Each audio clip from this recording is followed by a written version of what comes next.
ช่องระฆังทองสวัสดีค่ะคลิปนี้มาดูแนวทางมัดรวมฮานอยของเจนุกบารมีมหาเฮงนะคะ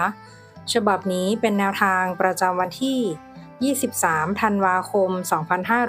2568 ค่ะแนวทางมัดรวมฮานอยวันนี้เจให้เด่นที่ 6 ฟันที่ 6 นะคะ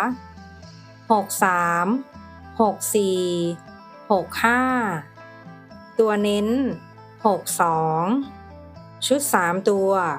968แนวทางโดยเจนุกบารมีมหาเฮงค่ะแนวทางมีเข้ามีหลุดนะคะถ้าใครเห็นเลขแล้วชอบค่อยตามแต่ถ้าไม่ชอบปล่อยผ่านก่อนได้เลยค่ะ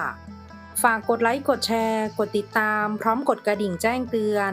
เพื่อที่จะไม่พลาดคลิปใหม่ๆจากช่องระฆังทองด้วยนะคะขอบพระคุณทุกท่านที่เข้ามารับชมค่ะ